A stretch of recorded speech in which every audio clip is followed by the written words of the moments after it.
देख रहे हैं आप और आपके साथ हूं मैं जयती मिश्रा। न्यूज ब्लास्ट में आज सबसे पहले बात करते हैं सीएम अशोक गहलोत की एक बार फिर से मुखरता की, क्योंकि 102 विधायकों के समर्थन में एक बार फिर से खुलकर उतरे हैं मुख्यमंत्री अशोक गहलोत। एनडीटीवी पर अशोक गहलोत का इंटरव्यू, पायलट पर उन्होंने खुलकर निशाना इस इंटरव्यू के दौरान साधा। सीएम अशोक गहलोत ने कहा कि राजस्थान में तो फिलहाल मैं ही हूं, किसी और को सीएम बनाने का फिलहाल मुझे मैसेज नहीं है। मेरे बारे में कहा गया, मैं मुख्यमंत्री बने रहने के लिए ये सब कर रहा हूं। विगत 25 सितंबर को हुए राजस्थान में जो सियासी घटनाक्रम से जुड़ी हुई सवाल पर उन्होंने अपनी ये बात एनडीटीवी के इस इंटरव्यू में रखी। उन्होंने ये भी कहा कि मैं आपको बता दूं कि मैं अगस्त में ही सोनिया जी को मेरी भावना बता चुका हूं। मैं 3 दफा मुख्यमंत्री रह चुका हूं, मेरे लिए मुख्यमंत्री रहना जरूरी नहीं है। ऐसा नहीं है कि ये कुर्सी अट्रैक्ट करके किसी भी रीजन से, क्योंकि 3 दफा प्रदेश के मुख्यमंत्री के तौर पर सेवाएं मैंने दी है, इसीलिए मुख्यमंत्री का पद मेरे लिए जरूरी नहीं। कार्यकर्ता के तौर पर भी मैं काम कर सकता हूं। ये आलाकमान तक मैंने मैसेज पहले भी पहुंचाया था।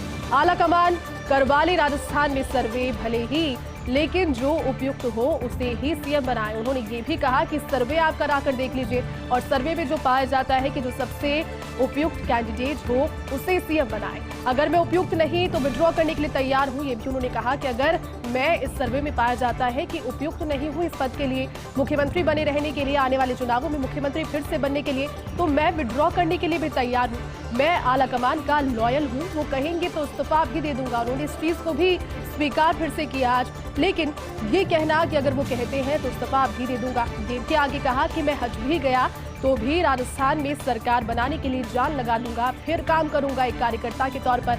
जमीनी स्तर पर कांग्रेस को मजबूती राजस्थान में फिर से मिले और राजस्थान में फिर से कांग्रेस की सरकार बने। भले ही मैं मुख्यमंत्री का चेहरा ना हूं, लेकिन फिर भी मैं उसमें जान लगा दूंगा। बाकी राजस्थान में फिर कांग्रेस की सरकार रिपीट होने वाली है। विधानसभा चुनाव 2023 को लेकर उन्होंने ये बात कही।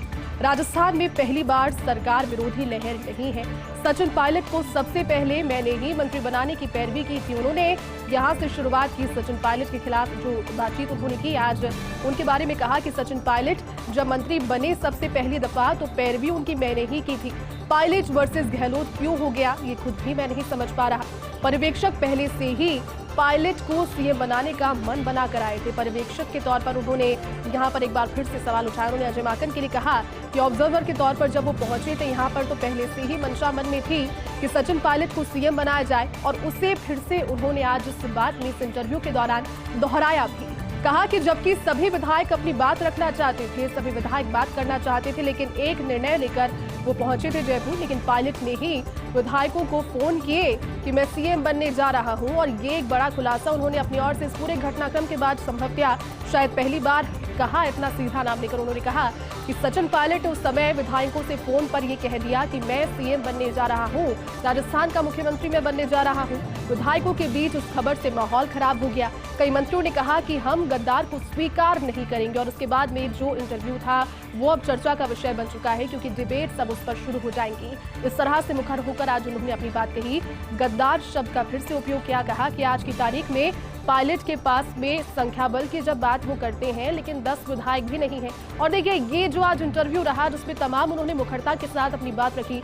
देखिए संभवतः 25 सितंबर की घटना के बाद में इतनी मुखरता के साथ इतने कट टू कट और स्ट्रेट फॉरवर्ड बात उन्होंने आज पहली दफा मीडिया के सामने इस मुद्दे को लेकर की।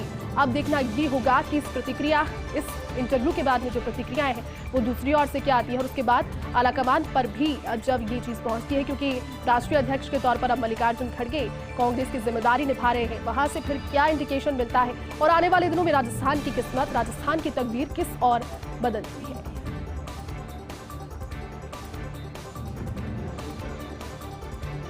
और इसी दौरान 102 विधायकों के समर्थन में एक बार फिर से खुलकर सीएम अशोक गहलोत उतरे। आज जब बात उन्होंने की तो 102 विधायकों का फिर से जिक्र किया, उनके समर्थन को सराहा। कहा कि वो अपनी जगह ठीक थे। जिस पैनिक के माहौल के चलते उन्होंने जो भी निर्णय लिए और जो भी समझदारी के साथ में अपना विवेक का उपयोग करते हुए उन्होंने काम किया, वो उस समय के लिए ठीक था। वो उनके साथ आज भी उसी मजबूती के साथ खड़े हैं। एनडीटीवी पर सीएम अशोक गहलोत का ये इंटरव्यू जो कि चर्चाओं में है इस वक्त। पायलट पर फिर से सीएम अशोक गहलोत ने इस इंटरव्यू के दौरान निशाना साधा। कहा कि पायलट ने गद्दारी की, सीएम के पद पर बर्दाश्त नहीं। पायलट की बगावत बीजेपी का गेम प्लान था, और ये बड़ी बात उन्होंने कही। उन्होंने कहा कि गद्दारी उन्होंने की सीएम पद को पाने के लिए, ये बगावत जो थी वो बीजेपी की डायरेक्शन पर थी और ये अपने आप में बहुत बड़ी चीज हो जाती है कहना भी, क्योंकि बीजेपी की ओर से अगर इस तरह के इंडिकेशन के बारे में वो किसी भी मीडिया के सामने मुखातब होते अपनी बात कह रहे हैं और ये कह रहे हैं कि उनके पास में प्रूफ है। उन्होंने ये भी कहा कि भाजपा दफ्तर से 10-10 करोड़ रुपए इस पूरे घटनाक्रम के दौरान बांटे गए। रुपए बांटने के मेरे पास पुख्ता सबूत है। उन्होंने पुख्ता सबूतों का जिक्र किया, कहा कि मेरे पास इसको लेकर के सफिशिएंट एविडेंसेस है कि ये घटनाक्रम वहां पर उस समय हुआ। 102 विधायकों में से किसी को भी सीएम बना दे। पीसीसी चीफ रहते हुए पायलट ने बगावत की। उन्होंने कहा कि जब पीसीसी चीफ थे सचिन पायलट तब उन्होंने बगावत की थी। उसके बाद मानेसर वाला प्रकरण हुआ था। विधायकों के साथ 34 दिनों तक रिजॉर्ट में वो रहे और इसी रिजॉर्ट में रह रहे मध्य प्रदेश के विधायक भी पार्टी का अध्यक्ष बगावत कर जाए, ऐसा उदाहरण कहीं नहीं मिलेगा। ये समय वो था जब पीसीसी चीफ वो हुआ करते थे और पीसीसी चीफ के पद पर रहते हुए ये बगावत जब उन्होंने की तो उनका कहना कि पार्टी के अध्यक्ष पद पर रहते हुए बगावत किसी ने ऐसी की नहीं, ऐसा उदाहरण पहले मिला नहीं। राजस्थान की घटना इसके लिए एकदम नई रही थी। हमें राज्यपाल भवन पर धरना पर देना पड़ा था। यह आपको भी याद होगा तस्वीरें, क्योंकि राज्यपाल के भवन पर वो गए थे। उसके बाद में उन्होंने सभी ने वहां पर धरना दिया। एक पॉलिटिकल क्राइसिस उस समय राजस्थान में जरूर दिखा था। ये भी कहा कि हमारे सभी विधायकों ने उस वक्त सरकार को बचाने का काम किया। अब आखिर आलाकमान पायलट को कैसे सीएम बना सकते हैं, इस चीज को लेकर सभी को आपत्ति है, क्योंकि उस समय उन्होंने गद्दारी की थी। ये कहना है सीएम अशोक गहलोत का। उनके तर्ज पर उन्होंने कहा कि 102 विधायक जिन्होंने सरकार को बचाया, पायलट को आलाकमान और प्रदेशवासियों से माफी मांगनी चाहिए थी, लेकिन माफी उन्होंने नहीं मांगी और उसके बाद में इस मुद्दे पर बात भी नहीं की। लेकिन अब तक उन्होंने माफी नहीं मांगी। उन्होंने ये कहा कि मैं 3 बार मुख्यमंत्री, 3 बार केंद्रीय मंत्री बन चुका हूं। पद की लालसा मेरे अंदर नहीं है, ना मेरे इर्द गिर्द के लोगों के अंदर है। 102 विधायकों में से अगर किसी को मुख्यमंत्री बनाया जाता तो फिर किसी को इतनी आपत्ति नहीं होती, लेकिन उनके नाम से इस तरह का घटनाक्रम हुआ और उसी वजह से फिर वो 25 सितंबर का वाकया फिर से प्रदेश में एक बार फिर से रिपीट हुआ। सीएम अशोक गहलोत ने श्री महावीर जी के दर्शन आज किए। श्री महावीर जी पंचकल्याणक और महामस्तकाभिषेक महोत्सव का शुभारंभ आज उन्होंने वहां पहुंचकर किया। मुख्यमंत्री अशोक गहलोत ने श्री महावीर जी में इस समारोह को संबोधित भी किया। उन्होंने कहा कि भगवान श्री महावीर जी का संदेश आज के समय में भी प्रासंगिक है। वर्तमान सागर जी के प्रवचनों से ओतप्रोत भावना आज देश की जरूरत है। गांधी जी भी महावीर जी के विचारों से प्रेरित होकर सत्य और अहिंसा को उन्होंने धारण किया। वर्तमान सागर महाराज के प्रवचन सुनकर मैं धन्य अनुभव कर रहा हूँ। मेरा महावीर जी आना सफल हो गया। उन्होंने कहा कि जब श्री महावीर जी वो पहुंचे तो अलग तरह की अनुभूति उन्हें हुई। ये भी कहा कि जहां सत्य अहिंसा है वहां स्वयं ईश्वर निवास करते हैं। मैं भी जैन स्कूल में पढ़ा हूँ। मैंने भी श्री महावीर जी के विचारों को आत्मसात करने की कोशिश की है। उनके चेहरे, उनकी वाणी, उनके भाव आत्मसात करने पर यहाँ आना मेरे लिए एक अलग मायने रखता है। मुझे महोत्सव का झंडारोहण करने का शुभारंभ मिला, ये अवसर मुझे मिला, ये मेरा सौभाग्य है। ये भी कहा कि श्री महावीर जी में हो रहे विकास कार्यों को लेकर पॉजिटिव फीडबैक से अच्छा लगा। उन्हें लगा कि जब यहाँ पर विकास कार्य हो रहे हैं, उसका फीडबैक जब उन्हें मिला तो ये अनुभूति भी उनके लिए अलग विशिष्ट स्थान पर थी। तो आज शाम 7 बजे सीएमआर में गहलोत कैबिनेट की एक महत्वपूर्ण और इम्पोर्टेंट बैठक है और इस बैठक में कई अहम एजेंडे रखे जाएंगे। देखिए, ओबीसी विसंगति का मामला सबसे बड़ा, जो कि कैबिनेट में कल बैठक के अंदर इस पर बात होनी थी, लेकिन कल इसके लिए 24 घंटे का और समय लिया गया। आज 7 बजे सीएमआर में एक महत्वपूर्ण बैठक है। ओबीसी विसंगति के मामले को लेकर समाधान आज इस बैठक से आ सकता है। पिछली बैठक में इसको लेकर के संशोधन पास नहीं हुआ था। राज्य विधि विज्ञान प्रयोगशाला में विभिन्न पदों पर भर्ती के लिए संशोधन प्रस्तावित है और उसके लिए शैक्षिक योग्यता में बदलाव के लिए सेवा नियमों में बदलाव का एजेंडा भी है। अभी राजस्थान विधि विज्ञान सेवा नियम 1979 और राजस्थान विधि विज्ञान अधीनस्थ सेवा नियम 1980 प्रचलन में थे। ये नियम बनाए गए थे करीब 4 दशक पहले की बात थी जब ये नियम बनाए गए और इन 4 दशकों में यूनिवर्सिटीज की ओर से विभिन्न नए कोर्सेज भी चालू किए गए। अब इनमें विभिन्न तकनीकी पदों के लिए शैक्षणिक योग्यताओं को शामिल करना जरूरी हो जाता है। राजस्थान कर्मचारी चयन बोर्ड नियम 2014 में संशोधन पर मुहर लग जाएगी। राजस्थान पर्यटन के प्रभावी प्रचार के लिए अनुमोदन इसमें होगा और आकर्षक फिल्म निर्माण के लिए सिंगल सोर्स टेंडर का भी अनुमोदन इसमें संभव है।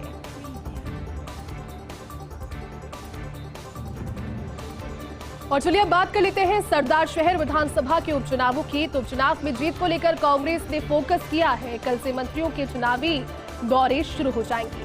3 मंत्री कल से सरदार शहर के दौरे पर रहेंगे। कृषि मंत्री लालचंद कटारिया, साथ ही खाद्य मंत्री प्रताप सिंह खाचरियावास, आपदा और राहत मंत्री गोविंद मेघवाल सरदार शहर के दौरे पर रहेंगे। एक टास्क उन्हें दिया गया है क्योंकि सरदार शहर स्वर्गीय पंडित भंवरलाल शर्मा का वो गढ़ है जिसमें उन्होंने कभी भी हार नहीं देखी, हार का चेहरा कभी नहीं देखा। जब तक जिए तब तक उन्होंने वहां पर अजय रहकर जीत हासिल की।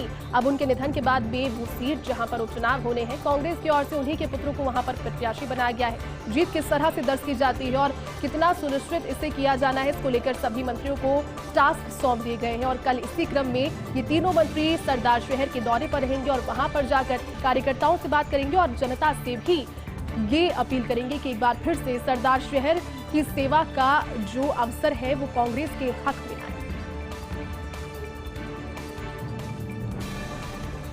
राजस्थान स्वायत्त शासन संस्थान के कार्यक्रम की बात कर लेते हैं। नवनिर्मित गोविंद भवन विश्राम गृह का उद्घाटन मंत्री शांति धारीवाल ने इस उद्घाटन कार्यक्रम में शिरकत की और ये उद्घाटन भी किया। इस दौरान उन्होंने बातचीत भी की। कहा कि सरकार ने स्वायत्त शासन के क्षेत्र में कई महत्वपूर्ण काम किए हैं। इंदिरा रसोई योजना ने कोरोना काल में गरीबों का पेट भरा, कोई भूखा ना सोए प्रदेश में, ये मुख्यमंत्री अशोक गहलोत की मंशा थी।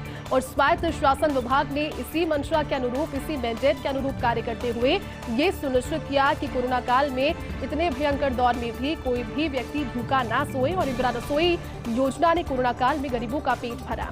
इंदिरा शहरी क्रेडिट योजना में ठड़ी ठेले वालों को ऋण मिल रहा है। ऋण के वजह से वो अपने जो छोटे उद्योग हैं, छोटे जिस भी तरह से अपने जीवन यापन करने की कोशिश कर रहे हैं, उन पर वो कार्य कर सकते हैं इस संबल के आधार पर। पूरे देश में राजस्थान पहला प्रदेश है जहां शहरों में गारंटी के साथ रोजगार दिया जा रहा है। नाम हस्तांतरण के लिए आवेदक को कई चक्कर लगाने पहले पड़ते थे, लेकिन सरकार का आदेश आया और इस मामले में कोई भी नाम हस्तांतरित अब आगे नहीं होगा। ये साफ और स्पष्ट हो गया। सरकार ने तो आम आदमी के लिए नियमों में सरलीकरण भी किया है। तमाम सारी बातें उन्होंने आज उस कार्यक्रम के दौरान कही।